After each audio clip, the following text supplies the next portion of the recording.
Finally നമ്മൾ ജഡായുപ്പാറയിലെത്തിയിട്ടുണ്ട്. അതായത് കൊല്ലം ജില്ലയിലെ ജഡായുമംഗലത്ത് സ്ഥിതി ചെയ്യുന്ന ലോകത്തിലെ ഏറ്റവും വലിയ പക്ഷിശില്പമാണ് ജഡായു എർത്ത് സെൻറ്റർ. അതായത് രാമായണത്തിലെ സീതയെ രക്ഷിക്കാൻ രാവണനുമായി പോരാടി വീണ പക്ഷി. രാവണൻ സീതയെ തട്ടിക്കൊണ്ടു പോകുമ്പോൾ അവളെ രക്ഷിക്കാൻ പോരാടി രാവണൻ്റെ വെട്ടേറ്റ് ജഡായു വീണത് ജഡായുമംഗലത്തെ ഈ പാറയിലാണെന്ന് വിശ്വസിക്കുന്നു. ഏകദേശം ഒരു 10 വർഷത്തെ പരിശ്രമത്തിന് ശേഷമാണ് പ്രശസ്ത സംവിധായകൻ രാജീവ് അഞ്ചൽ ഈ ശില്പം സാക്ഷീകരിച്ചത്. ശരിക്കും പറഞ്ഞാൽ ഈ ഒരു ശില്പത്തിൻ്റെ പ്രത്യേകത എന്ന് പറയുന്നത് ഏകദേശം ഒരു 150 അടി നീളവും 70 അടി ഉയരവുമുള്ള ഭൂമിയിലെ ഏറ്റവും വലിയ പക്ഷിശില്പമാണിത്. 350 മീറ്റർ ഉയരത്തിൽ പാറയിൽ പ്രകൃതി ഒട്ടും കുറയാതെയാണ് ഇത് നിർമ്മിച്ചിരിക്കുന്നത്.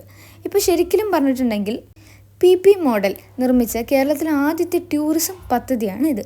ജഡായുപ്പാറ ഇപ്പോൾ കാണാനായിട്ട് ഏകദേശം ഒട്ടുമിക്ക ടൂറിസം ആൾക്കാരും ടൂറിസ്റ്റ് പ്ലേസ് ആയിട്ട് തന്നെ ഈ ഒരു ജഡായുപ്പാറ മാറിയിട്ടുണ്ട്. പിന്നെ അതേപോലെ ഈ ഒരു ജഡായുപ്പാറയിലേക്ക് നമ്മൾ വരുമ്പോഴത്തേക്കും നമ്മുടെ കയ്യിൽ പ്ലാസ്റ്റിക്കുകളോ മറ്റു കാര്യങ്ങളോ ഒന്നും പാടില്ല. കാരണം ഇത് അത്ര നമ്മൾ എന്താ പറയുക കുറച്ചും കൂടി ഇതായിട്ട് കൊണ്ടുപോകുന്നൊരു സംഭവമായിരുന്നു.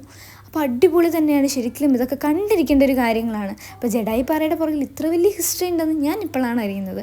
അപ്പോൾ ഏകദേശം പറഞ്ഞു വരുവാന്നുണ്ടെങ്കിൽ ഒരു വുമൺ എംപവർ ആ ഒരു സംഭവമാണ് വരുന്നത്. വുമണിൻ്റെ ഒരു സുരക്ഷ അതിന് വഹിച്ചിട്ട് വരുന്ന ഒരു എന്താ പറയുക ശില്പമാണ് ഈ ജഡായു എർത്ത് സെൻറ്റർ.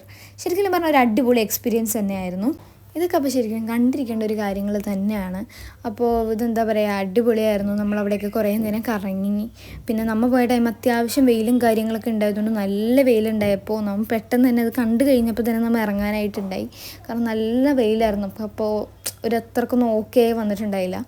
പിന്നെ അവിടെ ഉള്ളിൽ തന്നെ നമുക്ക് വെള്ളം കുടിക്കാനുള്ള സൗകര്യം, അതേപോലെ ജ്യൂസ് അങ്ങനത്തെ ഐറ്റംസൊക്കെ ഷോപ്പും കാര്യങ്ങളൊക്കെ അവൈലബിൾ ആണ്. പക്ഷെ പ്ലാസ്റ്റിക്കും കാര്യങ്ങളൊന്നും അവിടെ അലൗഡ് അല്ല.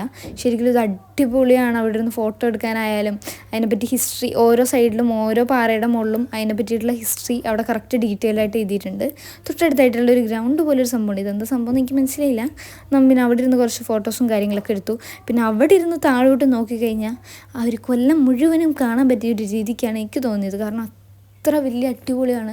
അവിടെ നിന്ന് കഴിഞ്ഞപ്പോൾ തലയൊക്കെ കറങ്ങിയാണ് ചെയ്തത്. അപ്പോൾ തിരിച്ച് നമ്മൾ കേബിൾ വഴി തന്നെയാണ് നമ്മൾ ജഡായുപ്പാറ കണ്ടു കഴിഞ്ഞിട്ട് എത്തിയിട്ടുണ്ടായത്.